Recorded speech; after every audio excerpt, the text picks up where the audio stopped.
Olá, meu nome é Malena Cunha, sou aluna do curso de Engenharia Geológica e hoje eu vim falar um pouco para vocês sobre o princípio da incerteza de Heisenberg. A gente vai falar como que ele surge na teoria quântica, né, e como que ele é fundamentado e explicado. No início do século XX, teorias, né, da física clássica eram bastante discutidas e muitas delas não se encontravam resposta. E aí que vem a teoria quântica, né, como uma segunda alternativa de encontrar as respostas para aquilo que já não se conseguia explicar mais a partir da física clássica. E aí, numa dessas, apareceu um físico alemão chamado Werner Heisenberg. Através de sua teoria, Heisenberg queria explicar que o universo não funciona bem como a gente entende. Por exemplo, na física clássica, a ideia de que qualquer grandeza de movimento de uma partícula pode ser medida e descrita com exatidão é super válida. Só que se a gente for falar do limite de incerteza, ele vem para contrapor todas essas teorias clássicas, estabelecendo um limite de precisão a ser obtido quando analisamos os pares de grandeza, e que essa associação ela é inversamente proporcional. Ou seja, pensando numa grandeza, um par de grandezas complementares, quanto mais certeza eu tenho em relação à medida daquela grandeza, maior a incerteza em relação à outra. Eu nunca vou conseguir ter uma certeza absoluta da precisão de ambas ao mesmo tempo. E é aí que vem o princípio da incerteza. Para entender, né, como ele chegou nessa teoria, é importante que a gente volte lá atrás. O que Heisenberg fez? Ele pegou a equação de Browne, que basicamente demonstrava que a matéria, assim como as ondas eletromagnéticas, tem um comportamento dual, e associou a teoria de quantização das ondas, né, de Einstein, que falava que toda energia é quantizada.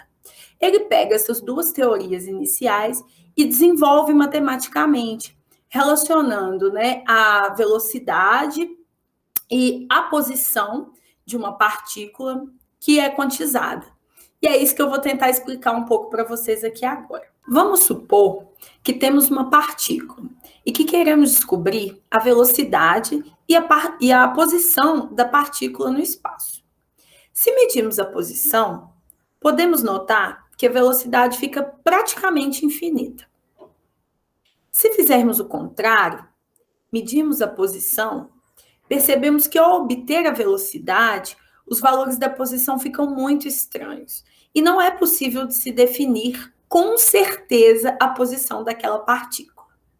Com isso, a gente chega no princípio da incerteza, que seria a incerteza ao medir a velocidade ou a posição daquele objeto. Com isso, podemos deduzir que para eu saber a posição da partícula, eu preciso perder informações sobre a velocidade dela. Quanto mais eu sei sobre uma, menos eu sei sobre a outra. O ponto é que não podemos considerar que essa incerteza é ilimitada.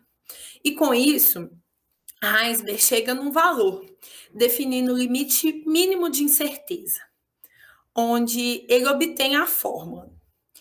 Δx seria incerteza na posição, onde ΔQ é incerteza na quantidade de movimento, que está relacionada à velocidade, que deve ser maior ou igual à constante de Planck dividido por 4π. Essa é a escrita, é a dedução matemática do princípio da incerteza. Nós podemos conferir um outro olhar para essa incerteza, associando a teoria do observador. Por exemplo, a radiação eletromagnética incide sobre um objeto e retorna com informação para o observador. Pensando que lá atrás, Compton já mostrou que a luz incide com uma quantidade de movimento e que os fótons vão incidir, né, os fótons que vão incidir têm um movimento na ordem da constante de Planck, então nós podemos desprezar a perturbação que o fóton causa na velocidade e na posição de um objeto. Por exemplo, esse livro, a incidência dos fótons sobre esse objeto que está numa escala macro, vai ser desprezível, né? Porque assim eu consigo definir a posição, a velocidade desse objeto aqui em questão. Agora, pensando no mundo microscópico, né, com partículas muito pequenas, na hora que os fótons, né, fazem a sua incidência ali, por exemplo, no elétron, eles tiram toda ou parte da informação que a gente queria obter. Eles causam perturbações nesse elétron, né, que tem um movimento na ordem da constante de Planck muito próximas à do fóton. E por isso ocorrem essas perturbações.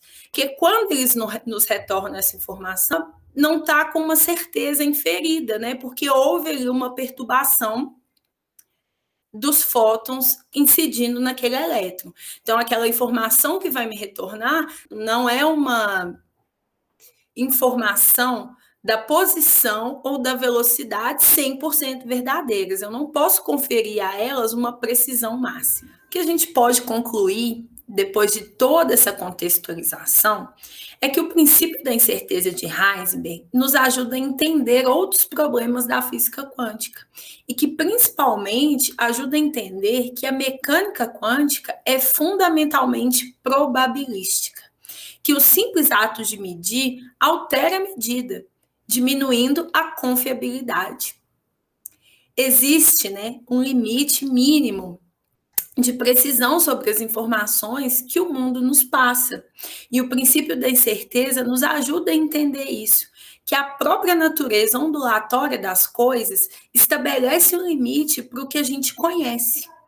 E principalmente sobre o que a gente conhece e entende da natureza e do universo no qual estamos inseridos. É isso, espero que vocês tenham gostado, né? E até a próxima!